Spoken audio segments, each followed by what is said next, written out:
Hello, hello. I just had a meeting this week and someone mentioned to me that I have a tendency to start calls and meetings by saying, hello, hello. So I'm staying consistent.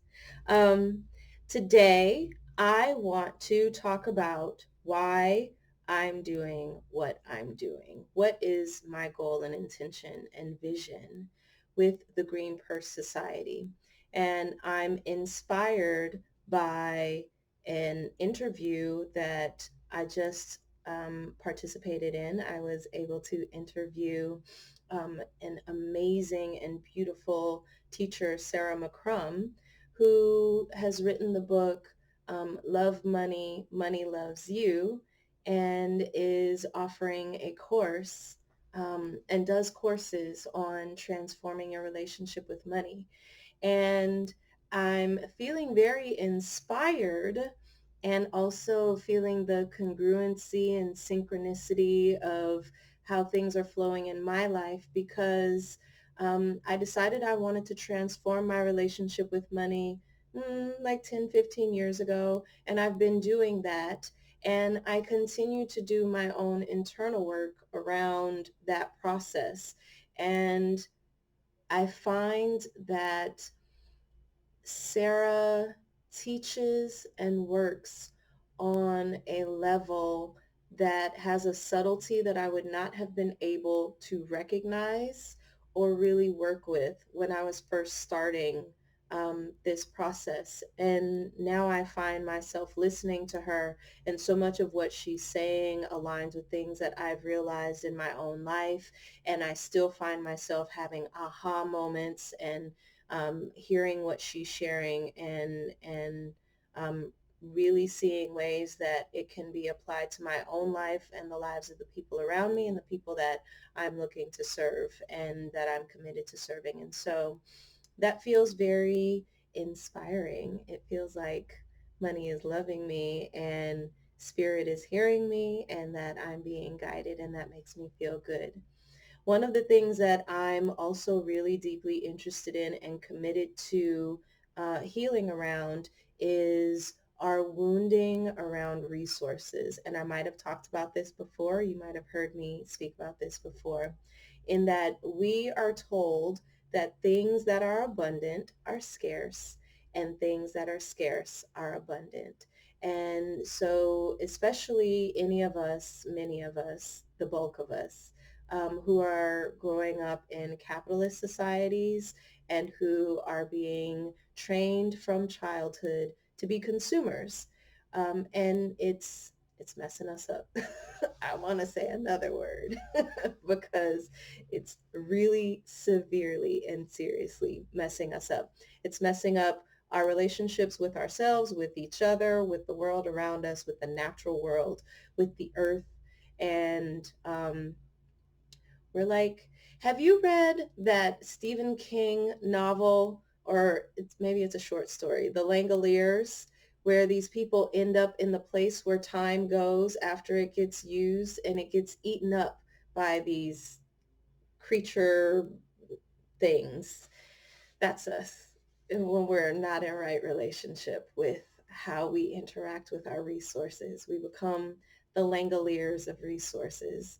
And so I'm really interested in how we reverse that, because there's a way that we can live in abundance and we can experience plenty, and we can share generously with the people around us, and that our connections and our ties to one another actually contribute to our wealth. And it doesn't look like what we keep being shown in our society.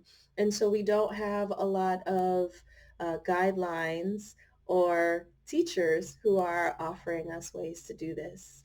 So I want to be one of them. I'm committed to being one of them. Sarah McCrum is absolutely someone I would say is one of them.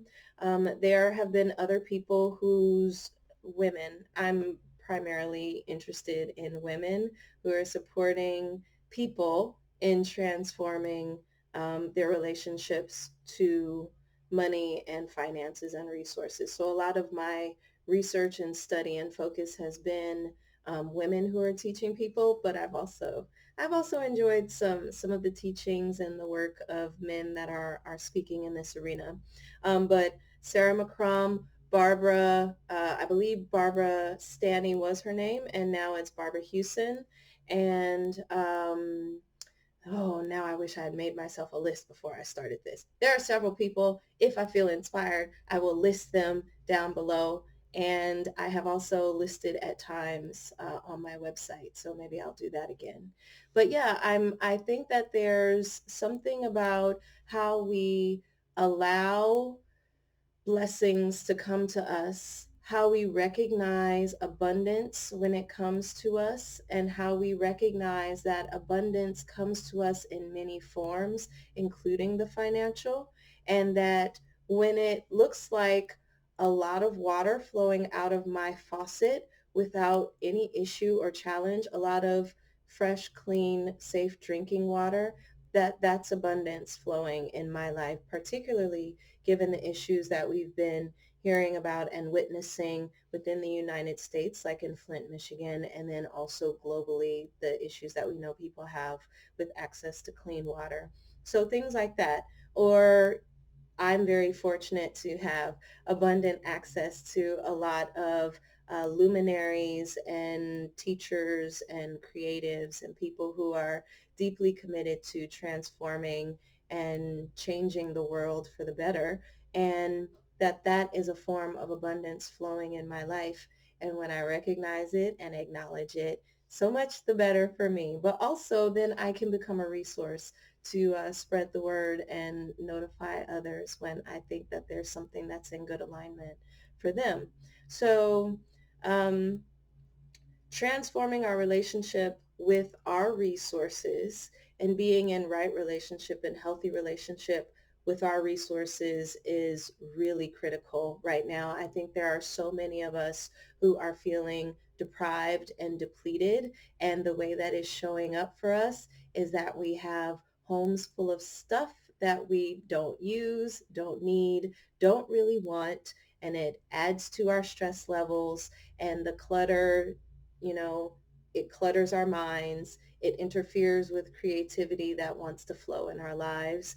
And whereas if we were able to work with whatever was coming up within us, um, that is underneath the stuff in the clutter, and hold that space open so that something could come through us, it's actually more likely that there's something that wants to come through us and wants to be offered to the world, than that we want stuff. But again, we are living in a society where we are being trained from very, very young to acquire and accumulate stuff. And so rather than connecting with what's arising from within and bringing it forth in a way that could potentially be of service to the others around us who have their own things that they are wanting and needing to work on, um, we numb that sensation with stuff accumulation. And it doesn't serve us, and it doesn't serve our wallets. It doesn't serve our homes. It doesn't serve our wallets. It doesn't serve our minds. It doesn't serve really anybody or anything. So yes, transforming our relationship with resources, with how we think about our resources, how we manage our resources, doing so joyfully, doing so with an eye to the future, and also with an awareness of the importance of pleasure in the current moment. All of these things are um, yeah, I'm feeling them. I'm feeling a lot of gratitude and appreciation for just how all of this energy is working in my life, how creativity continues to flow to me, how I'm seeing so much inspiration and motivation in the people around me, the amazing friends that I've acquired and accumulated, and family, the wisdom that I see in the people around me. I feel very fortunate, and I'm going to start introducing some of them to you because I like to talk to them, and I think that you would enjoy hearing what so many of them have to say. So we're going to start having some awesome conversations here with my beloved sister community, sister and brother community. I know a lot of awesome men too. And yes, I will see you in the future. The thing that I would like to hear from you is, what are the ways that abundance hides itself or has presented itself in your life that you may not necessarily think of when you're thinking of prosperity and plenty and abundance? So I mentioned the water that comes out of the faucet abundantly, flowing beautifully, hot and cold, and the amazing teachers and community that I've been able to develop. Right now, I'm very aware of the abundance of light that's happening around here so that I can have this video and make this video. So what are some of the ways that abundance is flowing for you? Connect to that, and then we'll move it on into other arenas. Take care. Bye.